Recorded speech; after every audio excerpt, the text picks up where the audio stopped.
Hi అండి, నమస్తే. Welcome to Shashi home talks. ఈరోజు నేను మార్నింగ్ ఇడ్లీ చేస్తున్నానండి. స్పెషల్ ఇడ్లీ అన్నమాట. మల్లిగే ఇడ్లీ, దీన్నే ఖుష్బూ ఇడ్లీ అని కూడా అంటారు. చాలా సాఫ్ట్గా ఉంటాయి, తెల్లగాను ఉంటాయి.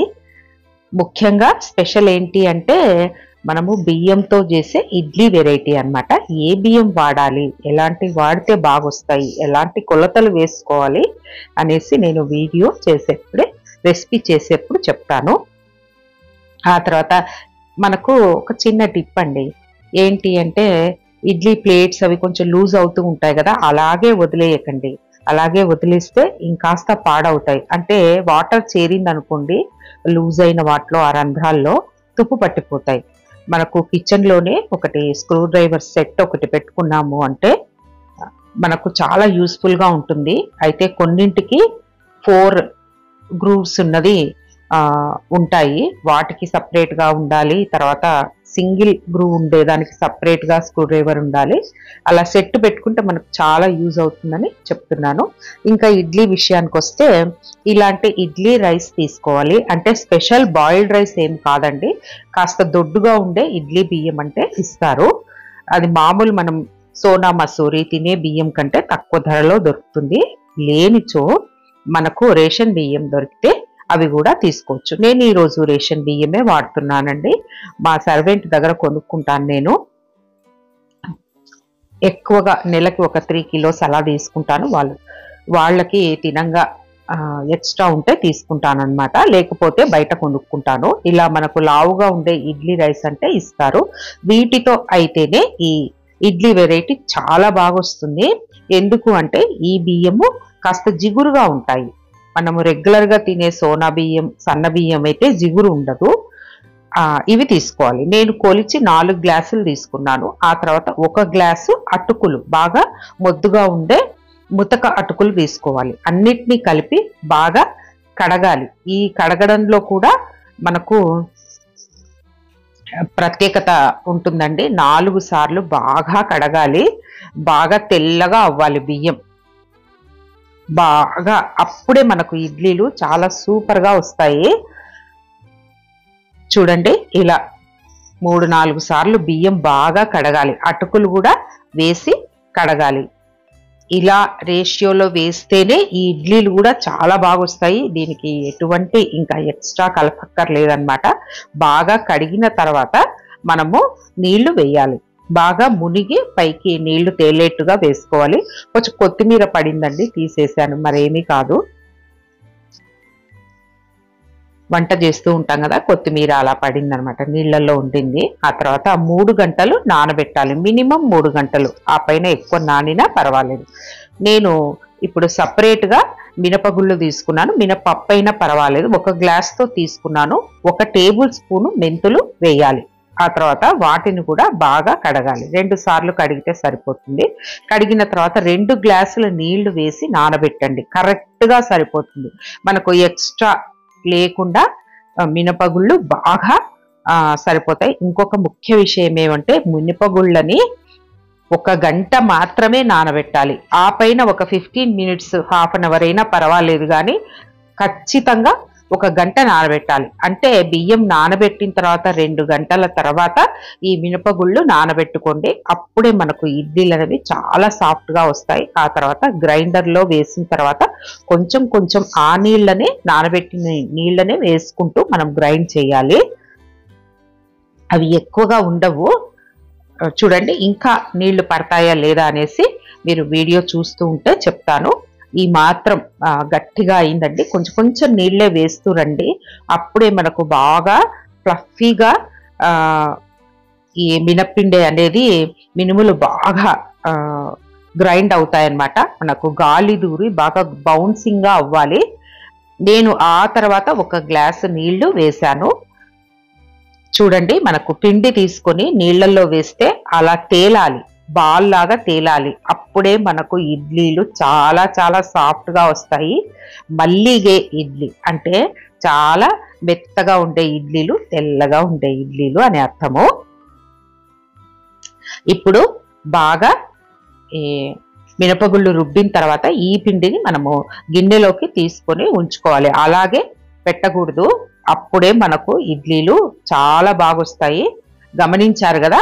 ఒకటో టిప్ ఏమంటే మనము తినే రైస్ కాకుండా ఇలా దొడ్డు బియ్యం వాడుకోండి. రెండవది మినపగుళ్ళని 1 గంట మాత్రమే నానబెట్టుకోవాలి. ఇంకా మూడో విషయానికి వస్తే అటుకులు వేసుకోవడము మరవకండి. 1 గ్లాస్ అటుకులైతే వేసుకోవాలి. ఆ తర్వాత కొంచెం కొంచెం నీళ్లు వేస్తూ మనము ఈ మినపప్పుని రుబ్బుకోవాలి. ఎక్కువ నీళ్లు వేసేసారంటే పిండి చెడిపోతుంది, ఇడ్లీలు కూడా సమంగా రావు. ఇది 4వ టిప్. మినప్పిండి రుబ్బిన తర్వాత, మినుములు రుబ్బిన తర్వాత మనం సపరేట్గా తీసిన తర్వాత అప్పుడు బియ్యము అటుకులు కలిపి రుబ్బుకోవాలి. ఇది కూడా కొంచెం మనకు చేతికి ముట్టుకుంటే బరకగా అనిపించాలి. అప్పుడు మనము ఆఫ్ చేయాలన్నమాట. కాస్త ఎక్కువగా కూడా రవరవగా ఉండకూడదు, కొంచెం తాకితే రవరవగా ఉండాలి. దీనికి ఫస్ట్ నీళ్లు వేయలేదు, ఆ తర్వాత 1 గ్లాస్ వేసాను, మళ్ళీ 1 గ్లాస్ వేసాను. దీనికి కూడా 2 నుంచి 2.5 దాకా నీళ్లు పట్టాయి. ఆ తర్వాత బియ్యం బాగా మెదిగిన తర్వాత ఇప్పుడు మనం రుబ్బిన ఈ మినప్పాళ్ల పిండిని వేసుకోవాలి. అంతే. వేసిన తర్వాత ఎక్కువసేపు రన్ చేయకండి.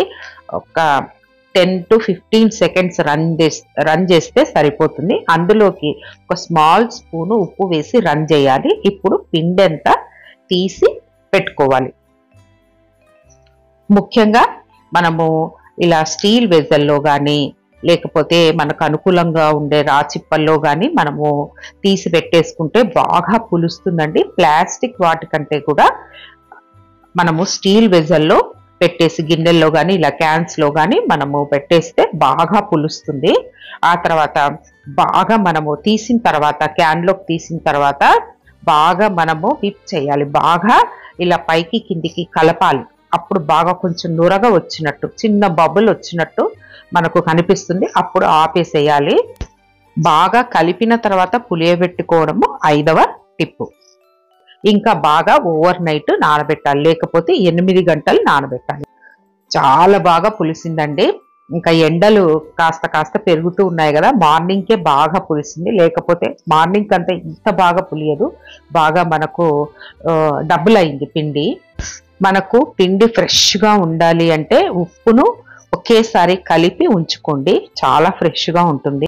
అయితే ఉప్పు వేసినప్పుడు అలాగే కలిపేయకుండా కొంచెం నీళ్లు వేసి మనము కలిపేసామంటే బాగా వస్తుంది. ఆ నీళ్లు వేసేది కాస్త మిస్ అయిందనమాట. ఆ ఉప్పు వెంటనే కరిగిపోతుంది. ఉప్పు వేసిన తర్వాత కూడా బాగా కలియబెట్టాలి, లేకపోతే ఆ ఉప్పు మధ్యలో ఉండలుగా ఉండిపోతుంది. ఇలా రావాలి, పిండి కరెక్ట్గా రావాలన్నమాట. నీళ్లు కూడా ఎక్కువ వేయకుండా రుబ్బుకుంటే మనకు కరెక్ట్గా ఇడ్లీలు చేసుకునేట్టుగా ఉంటుంది.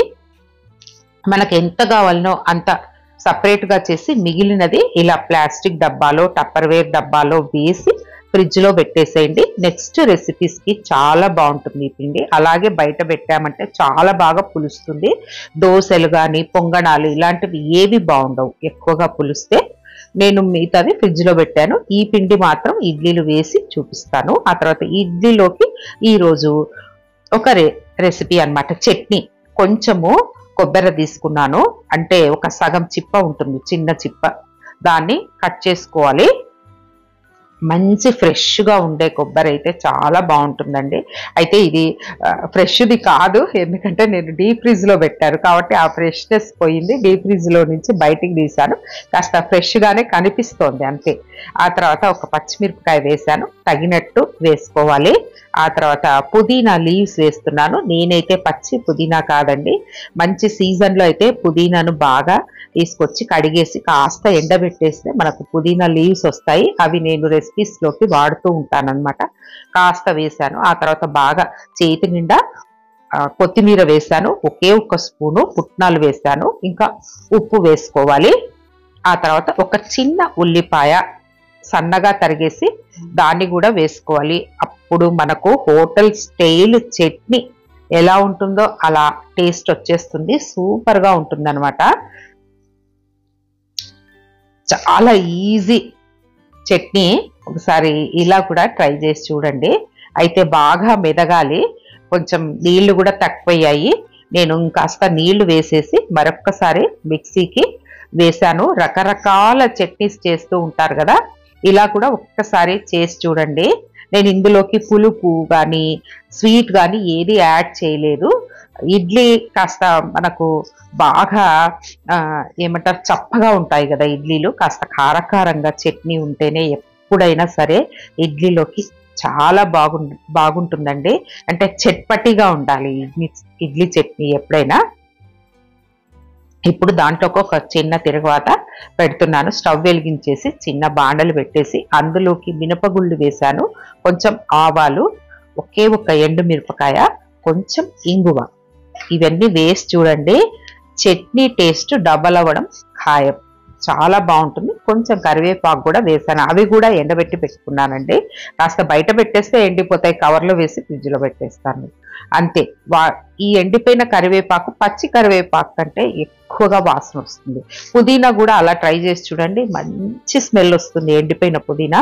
ఆ తర్వాత ఇంకా ఇడ్లీ ప్లేట్లోకి వేసేసి పెడుతూ ఉన్నాను. నేను ఎప్పుడైనా ఇడ్లీ ప్లేట్స్లోకి ఈ పిండి వేసినప్పుడు కాస్త ఎక్కువగానే వేస్తానండి. మనకు కనిపించడం కూడా కాస్త బాగా ఇట్లా ఉబ్బుకున్నట్టు షేప్ భలే వస్తుంది.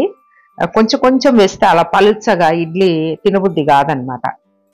నిండుగా వేసి చూడండి, భలేగా ఉంటాయి ఇడ్లీలు. మా ఇంట్లో ఇడ్లీ ప్లేట్ సైజ్ అయితే కొంచెం మీడియం సైజ్ అనమాట, మరి ఇంత పెద్దవి కాదు, అరచే ఎంత పెద్దవి కాదు. ఇది కోకోనట్ కుక్కర్ అనమాట, ఇడ్లీ కుక్కరు, కోకోనట్ కంపెనీది. ఆ తర్వాత 10 నిమిషాలు టైం చూసుకొని సిమ్లో పెట్టేసి తీసేసేయండి అంతే. ఇడ్లీలు భలేగా వస్తాయి. కొంచెం ఆగిన తర్వాత వెంటనే ఆఫ్ చేసి ఒక 2-3 మినిట్స్ ఆగిన తర్వాత మనము ప్లేట్స్ బయటికి తీసేసి సర్వ్ చేసేయండి. చాలా బాగొస్తాయండి. మీరు చెన్నైకి వెళ్ళినప్పుడు కానీ, కర్ణాటక వెళ్ళినప్పుడు కానీ, ఆ తర్వాత తిరుపతికి వెళ్ళినప్పుడు కానీ ఇలాంటి సాఫ్ట్ మల్లెపూలు లాంటి ఇడ్లీలు చూస్తూ ఉంటారు. మనం ఎప్పుడు చేసినా కూడా సరిగా రావే అనుకుంటారు, కానీ ఈ విధంగా ఒక్కసారి చేసి చూడండి, సూపర్ టేస్టీగా ఉంటాయి. మంచిగా ఎంత బాగా కనిపిస్తున్నాయి చూడండి. అందులోకి కాస్త బాగా నెయ్యి కరిగించి వేసుకొని ఆ తర్వాత చట్నీలోకి నంచుకొని తింటే ఉంటుంది, అంత బాగుంటుందండి. ఇడ్లీ ఇష్టం లేని వాళ్ళు కూడా బాగా తినేస్తారు. ఆరోగ్యానికి కూడా ఇడ్లీలు చాలా మంచివి కదా. చూడండి ఎంత మెత్తగా వచ్చాయో, మీరు కూడా ఊహించలేరు, అంత మెత్తగా వచ్చాయి. ఈ విధమైన కొలతలతో ఒక్కసారి ట్రై చేసి చూడండి. నేను చేసిన ఈ మల్లిగ ఇడ్లీ, ఖుష్బూ ఇడ్లీ రెసిపీ ఎలా ఉందో కామెంట్స్ ద్వారా తెలపండి. నచ్చితే లైక్ చేయండి, షేర్ చేయండి, సబ్స్క్రైబ్ చేసి బెల్ ఐకాన్ని క్లిక్ చేయండి. మరొక వీడియోతో మీ ముందుకు వస్తాను. ఉంటాను మరి. Thank you.